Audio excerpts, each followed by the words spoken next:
good morning, good afternoon, and perhaps good evening, depending on where you are today. I'm Mary Miller, Director of the Getty Research Institute, or the GRI, and I also want to offer a hearty welcome to those of you who come to us on a day other than February 10th, 2022. We have participants, we believe, online today from 13 nations, including Brazil, India, Iceland, Canada, and more. We acknowledge our presence today on the traditional, ancestral, and unceded territory of the Gabrielino Tongva peoples. Today's program at the GRI is part of our Untold Stories series, which celebrates the untold stories of visual culture, exploring how new works, people, and interpretations can shed light on our understanding of and the appreciation for the history of art.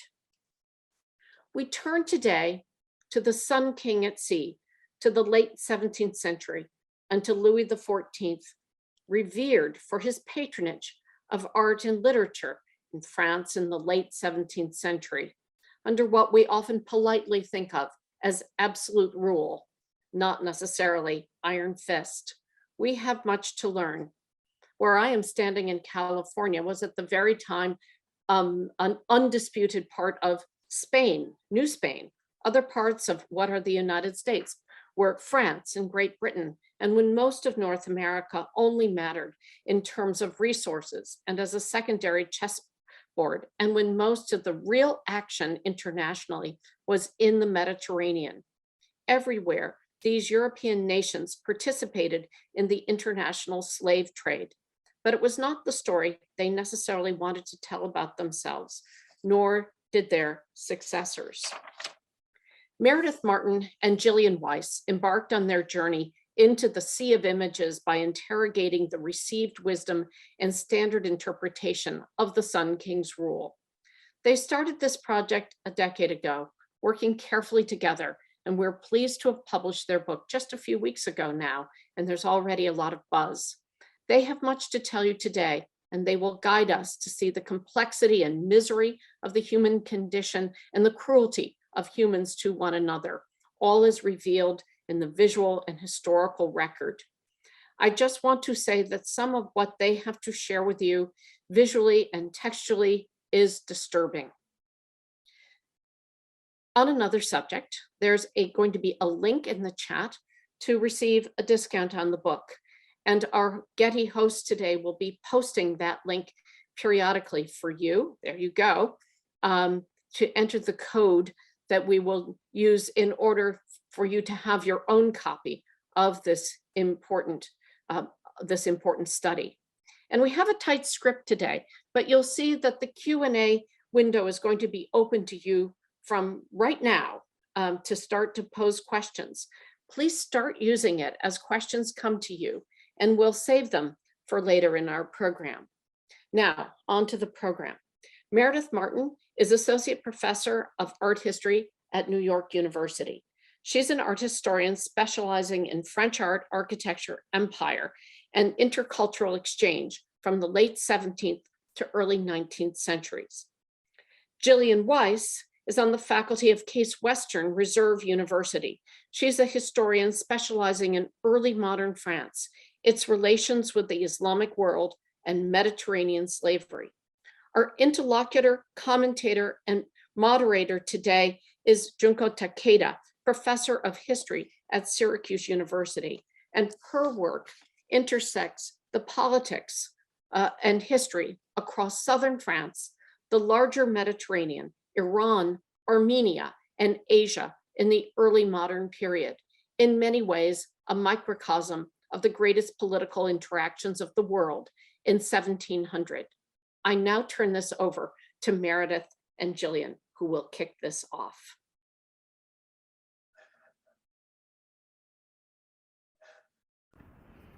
Thank you, Mary. Thank you, everyone, for being here. Thank you so much to the GRI for organizing this event and for everyone involved there in publishing our book. We'd like to single out today Mary Miller, Thisbe Gensler, and Junko Takeda And we'd also like to give a special shout out to the American Council of Learned Societies for giving us a collaborative research fellowship, which enabled us to undertake this interdisciplinary project. I'm going to share my screen. Let's see. Hopefully everyone can. Gillian, if you're unmuted, can you tell me? You Yes. can see? Yes, okay. So we're going to start by telling you just a bit about how we first came to this topic, and then we'll tell you a bit more about the book before we launch into our discussion. So about 10 years ago, I was preparing an undergraduate lecture on Versailles, frantically searching through Google at the last minute to put together my PowerPoint, and I came across the painting on the right. And it was one, I'd lectured on Versailles many times, but it was one I'd never seen before. It's the painting that decorates our book cover, and you can see it, large version on the right of the screen, and on the left you can see where it fits into the Hall of Mirrors program, right next to a painting with which I was more familiar, which is sort of the moment that Louis XIV declared absolute rule in the early 1660s. But I'd never seen this before, and I was curious about it. I could tell it was some kind of a port scene with ships in the background, with cargo being unloaded, and with France's King Louis XIV subjugating three chained, dark-skinned figures who were wearing turbans. And so I decided I would reach out to my friend Gillian, who I knew had written a book on maritime piracy in the early modern Mediterranean, and specifically on the enslavement of Frenchmen by so-called Barbary corsairs in North Africa. So I sent Gillian an email, I included this picture, and I asked her what it was. She hadn't seen it before either, but she immediately identified it as depicting the reverse phenomenon, what seemed to be Muslim galley slaves in France. Individuals who were referred to at the time as enslaved Turks, or simply Turks, even though most of them were not actually Turkish, but hailed from Morocco, as well as Ottoman-controlled territories in North Africa, Asia, and Europe. During Louis XIV's reign from 1660 to 1715, thousands of these Turks were captured and purchased for a new royal galley fleet that the Sun King had established in Marseille as a way to combat pirates and dominate trade in the Mediterranean, while also promoting himself as a global conqueror in the mold of Christian medieval crusaders, as well as ancient rulers like Caesar. And you can see him here dressed in a kind of classical conqueror outfit. This particular medallion, which is by the king's chief painter, Charles Lebrun, depicts the reestablishment of navigation in 1663 after the monarchy supposedly cleansed the Mediterranean Sea of infidel corsairs. Its prominent position on the Hall of Mirrors ceiling, plus the fact that we could find virtually nothing written about it, made us want to explore how galley slavery and its representation served the king's agenda and became a key component of his propaganda. And that's what prompted us to write this book. What we discovered is that although this medallion might have been hiding in plain sight, the act of subjugation or enslavement that it depicts was not concealed. It was widely celebrated during the reign of Louis XIV. It was visualized not only on palace walls, but it was also touted in a wide range of artistic media, most notably almanac prints and royal medals. Almanac prints were waist-high broadsheets that were printed annually and circulated widely to proclaim the monarchy's exploits for that particular year. And this one celebrates one of three bombardments that France had carried out against Algiers during the 1680s. And it exaggerates the number of Muslims who were captured or killed. The medal on the right commemorates the Sun King's achievement by 1688 of building a fleet of 40 galleys powered by some 10,000 galley slaves. Among them, about 8,000 convicts, and some of them were condemned for the crime of being Protestant, and roughly 2,000 enslaved Turks. The presence of enslaved Turks was also figured in several examples of maritime art, including the flagship known as the Royal Louis, which was also designed by Charles Lebrun. And its depiction of a Turk with a characteristic top knot, which you can see here, invokes a practice of real life enslavement that many scholars have missed by reading this kind of vignette as an allegorical symbol of domination by the king. Our book, though, identifies actual Muslim galley slaves who might have posed for this kind of imagery, including two men known as Condi and Mustafa. They were brought to Paris and forced to model for Lebrun and for artists at the Royal Academy.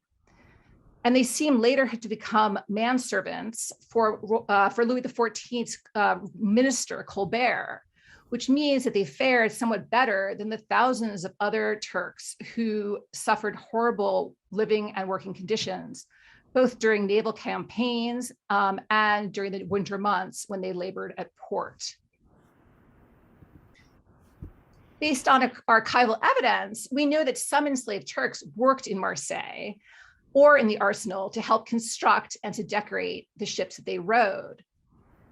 Others worked in portside studios for royal artists like Pierre Puget, who was the head of the naval sculpture workshops and who relied on labor from convicts and enslaved Turks to complete marble sculptures sent to Versailles.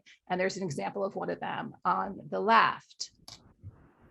Puget and his colleague, Jean Bobet, who was head of the weapons foundry, likely had galley slaves pose as live models for artworks like this cannon that is decorated with the head of a Turk. And the Turk's bronze head functioned as a knob. It's called a cascabel, and it's functioned to secure the cannon to a ship's deck with rope, so that when there's a recoil from firing the ship, it doesn't actually fall off and slide off into the sea. And if you look carefully, you can still see traces of the rope mark around the neck, which would have enhanced the sense of suffering apparent in the strained face and body. A central point that we make in The Sun King at Sea is that both artists and images of enslaved Turks circulated between coast and capital during the reign of Louis XIV. But actual enslaved rowers were present at Versailles too. In 1680, for example, the king or the crown purchased 45 enslaved men to row on a model galley for the Grand Canal, which is part of an entire miniature flotilla that Louis XIV had commissioned. And you can see the Grand Canal in the back of that engraving, as well as some of the vessels that were built to appear there. Enslaved men were also forced to perform in court festivals and masquerades. In addition, some of them may have posed for portraits or fashion prints featuring royal women with enslaved attendants. And these kinds of images are usually thought to be connected to the phenomenon of transatlantic slavery. However, we argue that it's more likely that these 17th century examples evoke Mediterranean enslavement and may have something to do with the ability of these women to convert their attendants from Islam.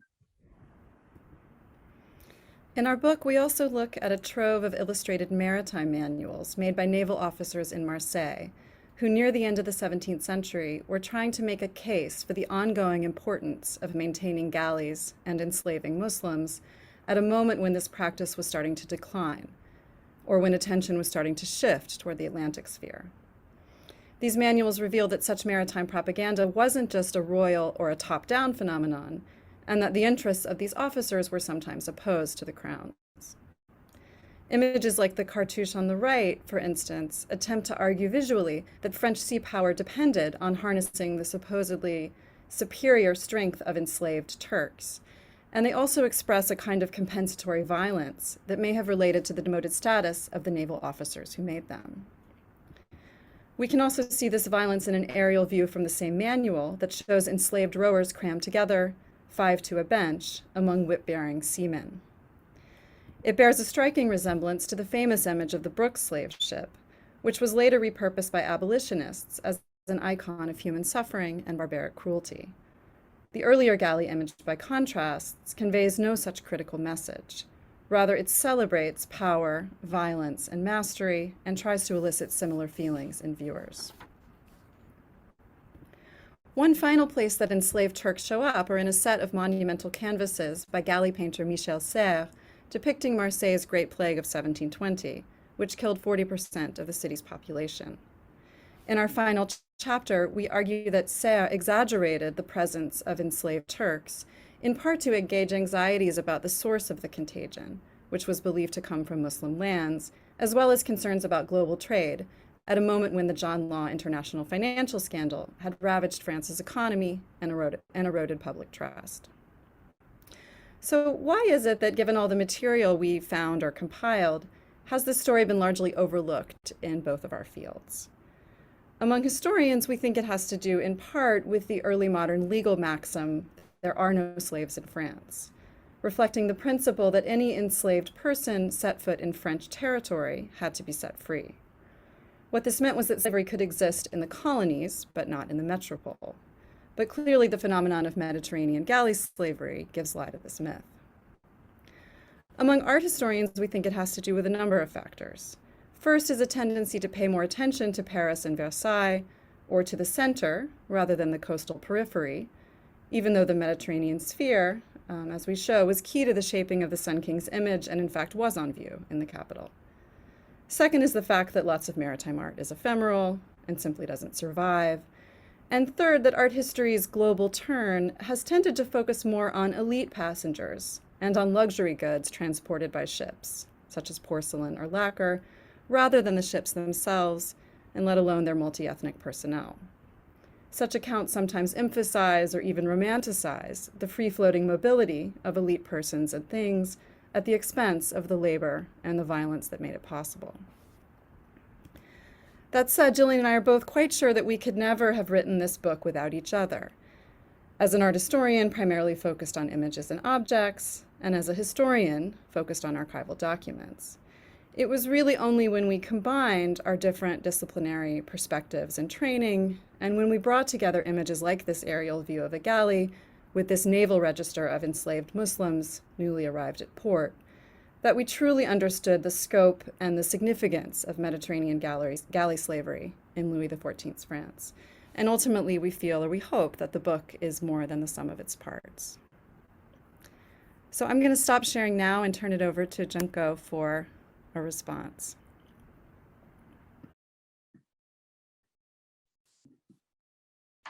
Thank you so much for having me here today at the Getty Institute, and a special thank you to Gillian and Meredith for their generous invitation to me to come share my comments. And thank you to everyone here with us today. I will be offering some reflections in general about the Sun King at sea and posing some questions throughout that Gillian and Meredith will answer at the end of my commentary. As someone who has been following their work for a long time and has listened to them present papers jointly on various aspects of this book, I'm delighted to be here to discuss the fruits of their partnership. The Sun King at Sea is a masterful work. It highlights the centrality of maritime activity and forced labor in the Mediterranean world to French Bourbon statecraft and representations of power in ways never shown before. It offers new ways of understanding the relationship between center and periphery and how we define them. And it reframes scholarship on the history and representation of race in early modern France through a focus on enslaved Muslims. The combination of Gillian's historical expertise on early modern slavery and French Muslim engagement and Meredith's specialization on cross-cultural encounters in European art yields a seamlessly interwoven interdisciplinary study that geographically and conceptually reorients scholarship on art, bondage, and the production of power in Louis XIV's reign. This seamlessness prompts me to ask first, how did this process work? How did you write together? What were some surprises and takeaways from this collaboration? And what did you each learn about history or art history that you did not know of before this partnership? One of the most powerful elements of the Sun King at Sea is the way in which the authors integrate discussions of representations with that of the lived experiences of those who have remained invisible in traditional narratives about Louis's reign. Scholars in history, theater, and art have recently begun challenging the entrenched assumption that racial thinking as a discourse and institutionalized practice of oppression did not exist prior to modernity. Meredith and Gillian illustrate the prominence of race-making not only in the colonies, but in metropolitan France, at the seat of royal power at Versailles and at Marseille, France's primary port for the Levant trade. Chapter 1 addresses the profound brutality and violence connected to Louis's efforts to sustain his image as the most Christian king and establish French primacy in the Mediterranean. They show that he did this by constructing his galley base at the Arsenal at Marseille, expanding his fleet and swelling the number of enslaved Turks to row them. The authors examine archived correspondences and manuals and explore how Louis's Controller General Jean-Baptiste Colbert purchased, captured, and enslaved rowers and simultaneously established Marseille as a free port, a prison city, and slave town. In chapter 2, they show how racial and imperial hierarchies were coded everywhere in maritime representations and how Marseille and the Mediterranean were crucial to the staging of Louis's power over enslaved people in non-Catholic empires, despite France's alliance with the Ottomans. He commissioned allegorical paintings of the world to represent his dominance over other empires and peoples. Meanwhile, aristocratic women ordered portraits posing with slaves of various ethnicities to display their status. Marseillaise women toured their city in sedans carried by Turkish slaves to flaunt their wealth. Throughout the book, visual and historical analyses reinforce the argument that displays of power involving enslaved peoples were readily used at the highest echelons of 17th century politics and society and in provincial centers like Marseille. And bound laborers and prisoners were forced to participate in fashioning representations of their own subjection. Slavery and enslaved Turks were critical to the staging of royal sovereignty in France. The diversity of ethnicities of the various enslaved individuals that Meredith and Gillian discuss, held in the galleys, at court, and paraded in between, complicates scholarship on slavery and race in early modern France, which is traditionally focused on the Atlantic rather than Mediterranean world. So my question here is, was the representation of the enslavement of Turks unique or exceptional in its relationship with Louis's projection of sovereignty? What does it suggest about how early modern French people viewed and understood race and color? As someone who has done some work on Marseille and trans-imperial engagement between France, Turkey, and Persia, I'm thrilled to see this book argue the importance of the Mediterranean world in discussions about French statecraft. What's especially valuable about its focus on Mediterranean maritime activity and its representations is the author's use of these topics to scale between the local, the state, and the global. Historians of early modern commodity circulation and global microhistorians like Sabua Aslanian, Jean-Paul Gabriel, Francesca Trivelato, Olivier Raveux, among many others, have grounded discussions of globalization and taught us that the local and regional are just as important as the state or nation to the story of trans-imperial connections. Consonant with such scholarship, The Sun King at Sea spotlights the significant role that municipalities like Marseille played in the commodification of human bodies and the consolidation of royal power in global context. It also complicates our understanding of statecraft by highlighting how local inhabitants both reinforced and contested projects aimed at royal and French imperial aggrandizement. In a particularly rich section on the Album de Galère in chapter 3, Meredith and Gillian demonstrate how local galley officers produced maritime manuals to argue for the need to buy more Turks and build more galleys, even when the crown's interests in them had waned by the 18th century. The use of such visual evidence from municipal archives and museums also allows the authors to call attention to untold histories. Their analysis of the production of shipbuilding manuals reveals how aerial images of ships that many of us know and identify with 19th century abolitionism, in fact, were utilized a century prior to argue for the continuation of enslaved labor in France. Finally, the latter portions of their book on galley slaves and the plague of 1720 drive home the fact that the past and present are profoundly interwoven. completed on the 3rd centenary of the Great Plague of Marseille during our own COVID pandemic, and as BLM, quote, evolved into a transnational movement to force a reckoning over the legacies of slavery and colonialism, end quote. The Sun King at Sea reminds us of the work we all have left to do to confront the long shelf life of pre-modern racialized violence. This book forces scholars and the public in the US, in the Francophone world, and elsewhere to come to terms with the fact that Versailles, the most iconic symbol of French patrimoine and cultural heritage, stood at the helm of this violence. The ubiquity of representations of slavery that the authors reveal on paintings, naval vessels, cannon, engravings, medals, in libraries, museums, city squares, and building facades establishes that the entire population of Frenchmen and women were complicit in the production of this culture of brutality. This in a country notorious for claiming that slavery did not and racism does not exist therein. And where amnesia about France's complicated relationship with the Ottoman Empire in early modernity is prevalent, even among those calling for the recognition and acknowledgement of French slavery and racism. So this book gets at the heart of current conversations about commemoration, about collective memories, and national identity. Given the long invisibility of Muslim enslavement in France and the Mediterranean in collective memory and in scholarship, do the authors think this book will finally help end that amnesia? Thank you very much, and we'll now invite the authors and Mary Miller back to begin our discussion and Q&A.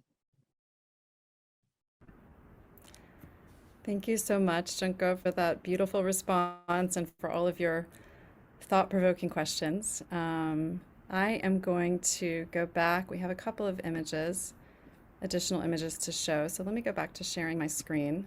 Okay, that's up, yes? Yes. Okay. I will briefly, I think Gillian and I are gonna take a few minutes, maybe around 5 or 6 minutes, just to respond to some of Junko's questions, and then we can open it up to the Q&A, and we may come back to some of them. But I'll tackle the easy question first, sort of the nature of our collaboration and of co-writing. And we're happy to, anyone who wants to reach out to us afterwards to get some advice on this. Not that we're such experts, but for us, we have been family friends for a very long time, so the stakes were really high. There could be no falling out. So we had to really communicate. We used Dropbox to exchange all files, PDFs, Word docs as we were writing. That system worked really well for us. It doesn't work for everyone.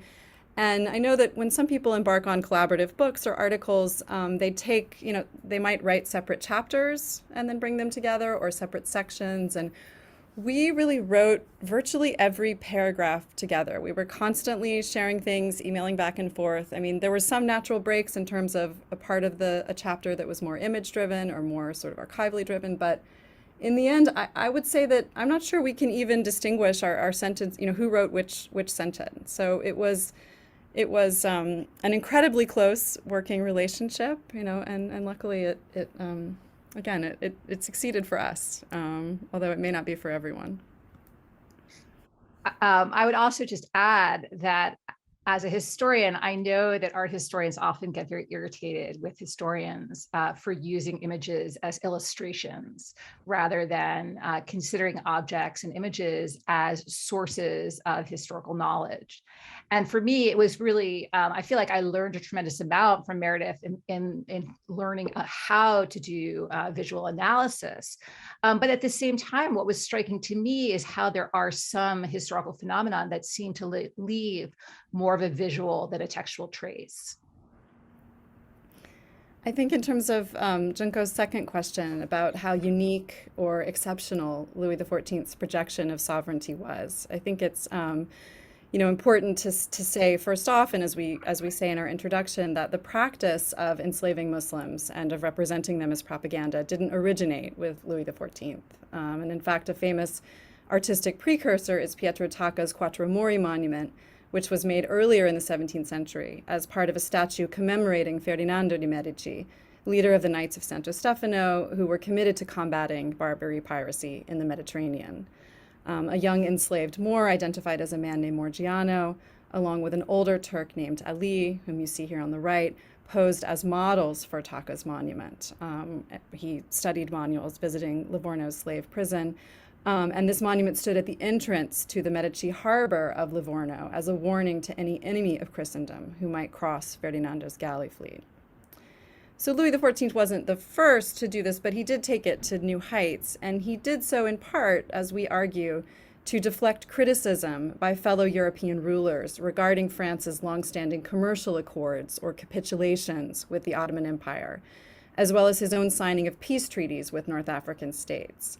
And his European rivals vilified him for this, and some of their attacks sought to subvert French royal propaganda. And this is one example that we talk about in the book. The satirical medal that you see on the right, which shows a suppliant Sun King bowing down before the Dey of Algiers, and which deliberately inverts an earlier French royal medal that portrays an Algerian ambassador prostrate before Louis XIV. And these European rivals are basically saying that he's a hypocrite and that all of this sort of propagandistic image of him as a conqueror of infidels or as a Mediterranean master is really a kind of sham performance, a way of masking these cozy relationships that he's having with the Ottoman Empire and its North African affiliates. And ultimately, we aim to show in the book how volatile and how unstable a lot of this propaganda and this representation was, and how attacks against it may have ultimately encouraged the monarchy to stop casting Louis XIV as a royal enslaver near the very end of his reign. In terms of Junko's question of how this relates to how early modern French people viewed and understood race and skin color, I think I'll just briefly say that what's interesting about this time period in the late 17th century and about this phenomenon of enslaved Muslims and of Mediterranean slavery is that it relates both to kind of early modern or even medieval form of racialized thinking based on divisions of religion or of culture. But it's also, at least for Louis XIV, the heyday of the 1680s is also a moment where you begin to have, what we think of as a more kind of modern conception of race based on biology, physiognomy, and skin color. And François Bernier, for instance, writes this text, New Division of the Earth, during the 1680s, right at this moment that this is happening. So both this kind of early racialized thinking and biological conceptions of race, we feel coexist in this phenomenon of Mediterranean galley slavery. And you can see in some cases in text and in images, this coexistence and a kind of grappling with these different definitions. I guess I'm going to try to tackle Junko's third question about some of the ways that the book resonates with contemporary issues. And I mean, the first thing to say is obviously when we wrote the last chapter, which is about the Marseille plague of 1720, we had no idea that our own, COVID-19 pandemic would erupt and echo it in so many unsettling ways.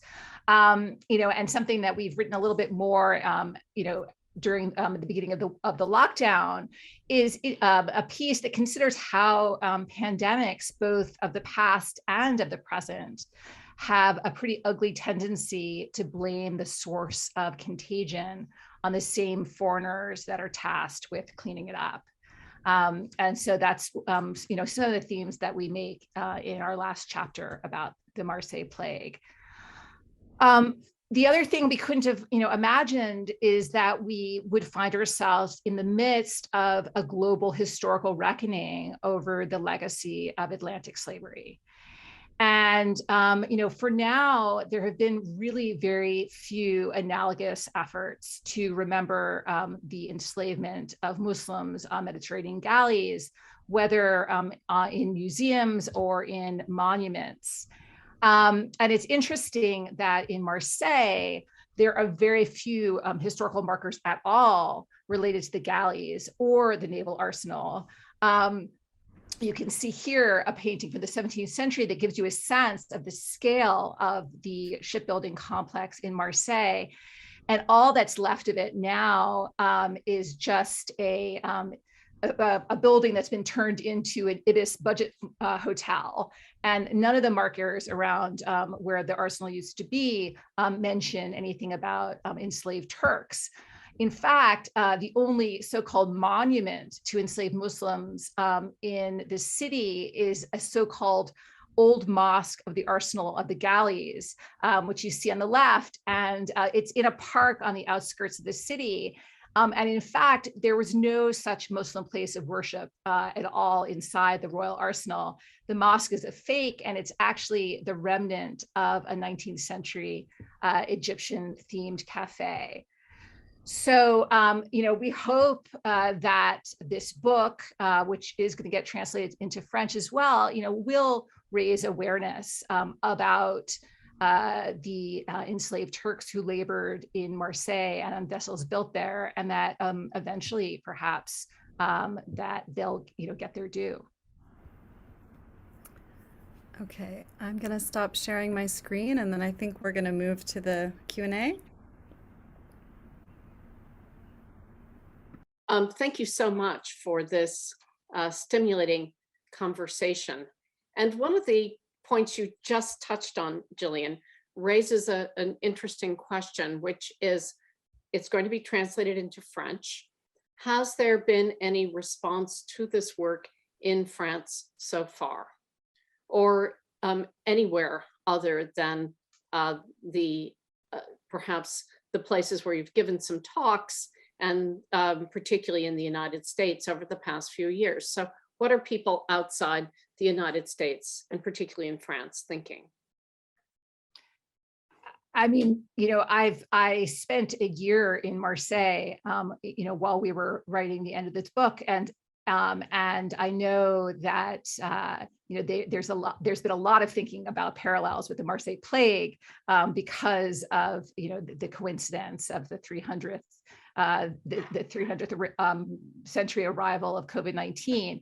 But it's really still up in the air. I mean, there's been academic interest, but in terms of, commemorating this kind of slavery, there hasn't been at all in France so far. I mean, I should say that the kind of commemoration that's happened in France so far really has had more to do with the Protestants who were enslaved on the galleys after the revocation of the Edict of Nantes, the end of the 17th century, which made slavery, which made Protestantism illegal in France.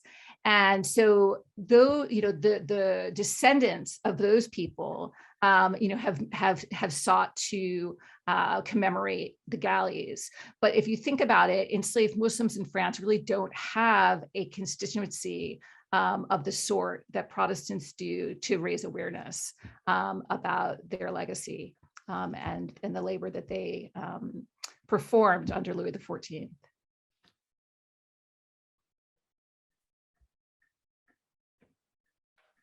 Any further thoughts on the reaction and response that this will have? I'll just say that the fact that how you said this launch is being attended by people from 13 different, that's a good sign. Our first reviewer was based in the UK. It's not, it'll be really interesting actually to see. But I think, since it's just a few weeks old, we're also very curious to go back to Marseille, because we haven't, we finished the book before the pandemic. There were big plans to do a reinstallation of the Musa, the Mediterranean Cultures and Civilization Museum there, and also to do an exhibition of the plague, as well as the reinstallation of Michel Serres' paintings. And we haven't seen it yet. So hopefully this summer we'll be able to go back and get a sense of what's happened over the past few years. The questions are now coming in fast and furious. And so I'm just going to try to put some of them together, and please just jump in and field them as you see fit. And Junko, this includes you. I think you've perhaps been the most careful reader that this book could possibly aspire to have. And the question that, one of the questions that's come up is about the enslavement of women. Are they not being simultaneously enslaved? Are we seeing some kind of sexualization of them as some sort of enslavement, and then to talk about the homoeroticism, about the strong masculine physiques. So what kind of gender constructions are being placed onto racial ones that might be that might be extrapolated from your work? Well, let me just say about women. I mean, this is a very male form of servitude. As we talked about earlier, Louis XIV's agents around the Mediterranean were working very hard to try to buy and capture men of a certain age and a certain physique that they were going to train to row the galleys. And so this was not they weren't interested in women. And I should also say that, in contrast to places like Italy and the Iberian Peninsula, France did have this free soil principle to which Meredith alluded earlier, this idea that once you stepped foot in France, you went free. So although occasionally there probably were female slaves in France, in metropolitan France, it wasn't very common.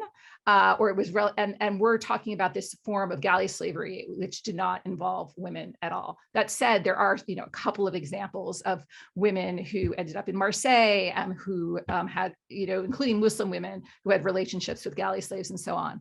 To answer the question about homoeroticism, I mean, there is also a very long-standing set of stereotypes about Muslim men having proclivities to homosexuality.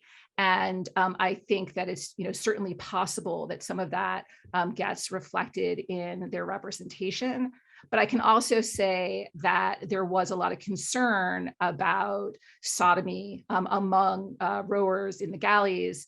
And it's not, I have come upon quite a number of pieces of evidence about enslaved Turks or Muslims being particularly targeted by galley officials.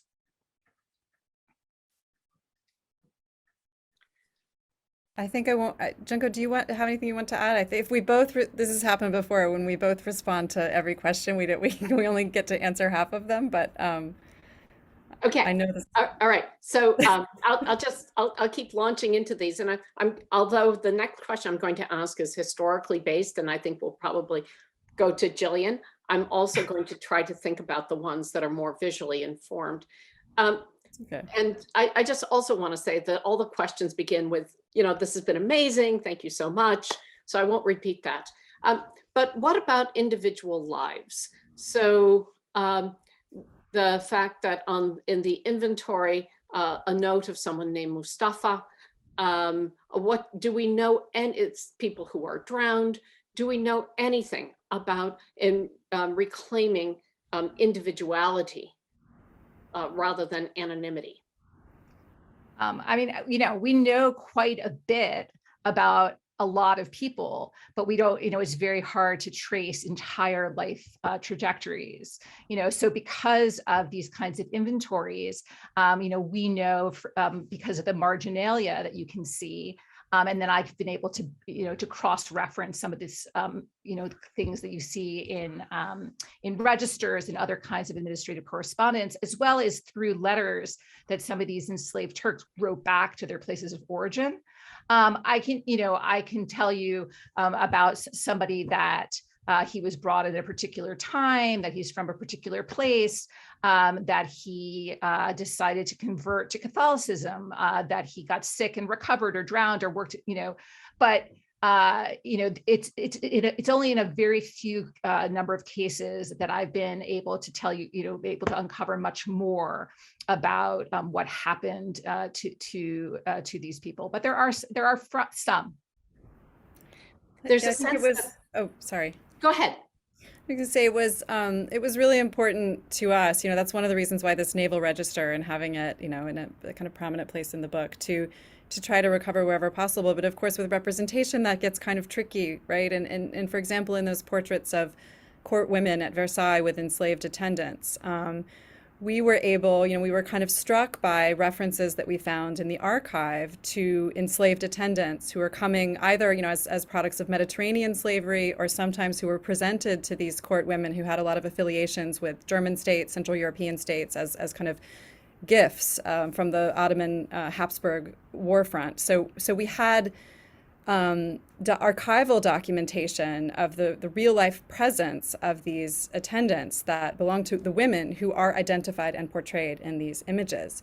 And the idea that we kind of worked through in the book and in a separate article that we wrote, that these images seem to suggest or to kind of flaunt the capacity of these women to convert their Muslim attendants, and that's some of the symbolism that you see in the painting. But at the same time, to say definitively that these paintings are also part of a longstanding artistic tradition that goes back to Titian and even earlier, and artists are sometimes responding to earlier artworks and not necessarily to real life. And that's also, the question of skin color and what that represents, or how that sort of identifies a certain figure or not. So I would just say that the kind of archival evidence versus the visual or the representation of it didn't always fit together neatly, and raised more questions sometimes than it answered. And here's a question that's really about some of your detective work. The old mosque in Marseille, is that sign still up? And how did you come upon that story? And how did you solve that mystery? Right. No, I can't take credit for solving the mystery. When I first stumbled upon it, I found a reference to it on the internet, and it sort of talked about it as being an old mosque. But if you go there, there actually is an official city sign, and it says the supposed old mosque. I mean, it doesn't claim to, that it is really that. But and there is a French historian named Romain Bertrand that wrote an article a long time ago, showing how, in fact, that sort of Gothic-looking structure was part of a 19th century cafe that then got made into somebody else's house, and then it got put into the garden and so on. But the research I did was just to try to understand how it got this designation as a historical monument. I mean, it doesn't have the highest designation. And what's interesting is that it happened in 1965. And so it's within a couple of years of the decolonization of Algeria, when Marseille is having all these people come back from France's former colonies in North Africa. And so I think it's probably, I don't think that the people who made that decision researched it particularly carefully, but I conjecture that it has that their desire to sort of, okay, a monument had something to do with the particular historical moment when it was proposed. One of our questioners is really giving a shout out to Junko's productive question regarding how collaboration works. And I wondered she wonders if the authors could talk about the different historiographical or theoretical models that you brought to the table that you had to kind of wrestle with.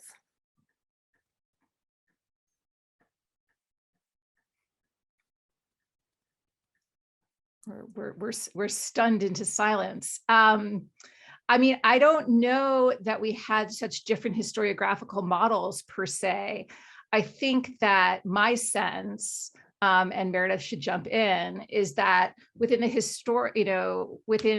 historical profession, we had been looking for a long time at issues of France and its relationship to the larger world, and also starting to examine issues of religious minorities within France and the relationship between France and its colonies, and as well as the issue of France and slavery for a long time. But not particularly doing that with images in any sophisticated way. And of course, there are many exceptions, but certainly not within the Mediterranean sphere. But I had the sense, Mary, do you want to say something about art history and these themes, but or disagree about the historiographical traditions? I'm not sure they're all that different? Because I feel like we fruitfully used each other's material and it seemed like they were speaking the same language. No, I think that's true. Although I think that there has been within, the discipline of history a bit more of a focus kind of beyond metropolitan. I mean, the sort of center, Paris and Versailles, which I alluded to before. So, and I think also possibly, although this is changing somewhat in art history, more of a kind of critical take on the absolutism of or the kind of top-down nature of royal propaganda in the reign of Louis XIV. In terms of, theoretical models, this book is really archivally driven, and that's in large part thanks to like the years of, extremely meticulous research that Gillian had done, some of which she had, was carried over from the book that she'd written on the enslavement of Frenchmen in North Africa. And she would find all these references to enslaved Muslims in France and kind of, so I think we tried really hard, especially for both of us, encountering this huge, mass of archival documentation, on the one hand, and then just constantly kind of compiling all of these just images and objects that, we spent kind of months just going through Google and creating this database, which we would at some point love to, to share and maybe try to think about creating as a digital project. So we tried, I think in a way, because we came from different disciplinary perspectives and approached this material in different ways, like we kind of avoided having a sort of overarching, theoretical structure or framework. I mean, there's certainly really important, interpretive models. I think Michael Gaudio's work on early modern prints, was really important for us in thinking about the chapter on these maritime manuals, as well as the work of different, historians of science and of shipbuilding. But I think we had a kind of very capacious attitude, or magpie attitude maybe, in terms of drawing upon all sorts of different, even disciplines beyond our own. And we tried to let the material speak for itself. So if in terms of letting the material speak for itself, you started with the Lebrun. Have you yourself, or do you know if others have suddenly said, oh my gosh, we should be really looking much more carefully at the imagery of Versailles to really rethink what this luxurious and luscious imagery is telling us? Well, I think there was, as we were researching and writing our book, Mark Ledbury and Robert Wellington did a whole kind of edited volume on sort of, and again, this is primarily from the art historical perspective, and we contributed to it, but to the kind of dismantling of the myth of Versailles and the afterlives of the domain. And I think, that definitely is happening in different spheres. I think the sort of in history, Gillian, you could say more about this, or Junko, you as well. The sort of interest in family networks. I mean, I think Versailles maybe was already a little bit off the table. It had already been sort of brought down off its pedestal. Yeah, I mean, I think Joko should chime in, but we've sort of joked about the fact that, Meredith can teach a class on Versailles and have lots and lots of students. And, I can't even imagine teaching a course practically, I've never even taught a class on the history of early modern France, let alone a class on just the history of Versailles, because they're just, I think, both in terms of student interest, but also just in terms of academic interest, there, it's moved away from thinking about the court or of Louis XIV on his own, in large part. And there are a number of questions. I think that there's one last question I'm holding here from the questions, because I see that we're almost at time.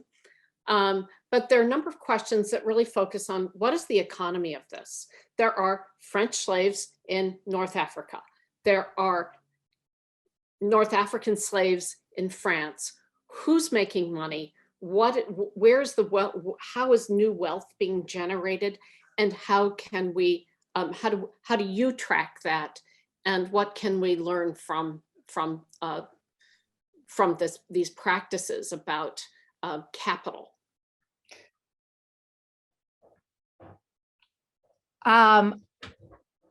Certainly, money is involved and capital is involved in the purchasing of slaves to row on the galleys, in the ransoming of people from North Africa who are captured by the so-called Barbary corsairs. But this isn't about the production of value in terms of growing cash crops that are going to be, sold at market. The value that's being produced here is, and in terms of Louis XIV's court, is symbolic. He, cared deeply about having Muslim slaves row on his galleys because it was a way of projecting power and demonstrating his commitment to subjugating the infidel, even though he was simultaneously expanding commercial relations with the Ottoman Empire. So, so these two systems are part of the same system. I mean, there's a system of Mediterranean enslavement, and Europeans, and I think in this context understood as Christians, are being captured and taken to North Africa, and the French, as well as other European powers with galleys, are purchasing Muslim slaves.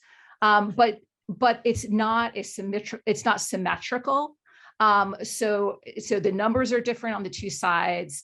And in the case of Louis XIV, he was really not interested in releasing the enslaved Turks that he buys as long as they are still able to row. So it is their physical presence and which is both important to actually rowing the vessels, but also just symbolically for being there. And so he's willing to sacrifice his own subjects in order to keep enslaved Turks on the galleys working for him in as great as numbers as possible. Okay, finally, a lightning round, and then we'll wrap things up. From the authors, what discovery were you most surprised by in the course of the research? And Junko, what were you most surprised by in the course of the reading? Junko, you go first, because we haven't given you a chance to speak. Unless you'd rather not. So surprises for me, I mean, as someone who's kind of mentally spent the majority of my academic life thinking about Marseille, really the extent to which the fact that Marseille was both a free port and a slave town and a convict town, right? So much of the story that I focused on has been about global trade and kind of, the opening up of the city as a duty-free port to trade with the Levant. So I really appreciate the extent to which you've really allowed us to see the more invisible story of galley slavery and the enslavement of Muslims, and just the pervasiveness of all these images. That's what I really appreciated. I mean, the book is filled with such visual material. So it's not just in the museums, but it's the canon, it's the facades, all of that stuff that really kind of showcase the fact that there was so much of this in plain sight. I mean, I would say for me, it was the reference that we came across in the Mercure Galant, which is a court-sponsored gazette, fairly widely circulated, about these 45 enslaved rowers who had been brought to Versailles to row this model galley, and we found images of them participating in these court masquerades. And I just, I had worked on Versailles and the Guard, for years, and I just, why did I not know this? Why had I never seen this before? How had I not been able to see it before? I think it raises all sorts of questions. I wrote a book on Marie Antoinette, who had an enslaved attendant, a Senegalese attendant. I didn't know that. Now I can't unsee it, but I think it also raises new questions. How do we tell these stories? Who gets to tell these stories? What are the ethics of, writing, recovering these histories? I think, Saidiya Hartman's work has been really, not a theoretical model I mentioned, but I think, we thought a lot about that, and sort of what's the future of this kind of idea of histories that are hiding in plain sight. But it's definitely, I think for both of us, Gillian had been working on this subject longer than I had, but I think it's kind of profoundly shaped what we want to do moving forward. Yeah, I mean, I think that for me, it was the visual pervasiveness of something that I already was familiar with textually. It was really surprising to me. I mean, there's one last image. I don't know if we could still share a screen and show it to you of the Fautrin that is from from the History Museum in Marseille. And if you went in and looked at this painting, it's the label on it says it's a picture of two convicts, but because I had been attuned to some of the ways that enslaved Muslims are figured visually, it's very, very clear that this painting is a painting of the Bishop of Marseille, flanked by one convict and one enslaved Turk. So it was just another example. It's not just in Versailles where these images are hiding in plain sight, but in Marseille as well, which I do think, the fact that this was an important phenomenon there is something that for the moment has not been commemorated or remembered. Well, with those last comments, I'm going to bring this amazing hour and a little bit to an end. And I want to thank our panelists today, Meredith, Junko, Gillian. Thank you so much. And I want to encourage everyone who's with us today. I'm actually reaching down to pull up the copy of the book, and you can acquire this book with at a discount using the code, and it's an incredible study. So thank you so much. Thank you so much, Mary and Junko. This was really, really appreciate your insights. Thank you for everyone for coming. Yes, thank you all for being here. Having me here.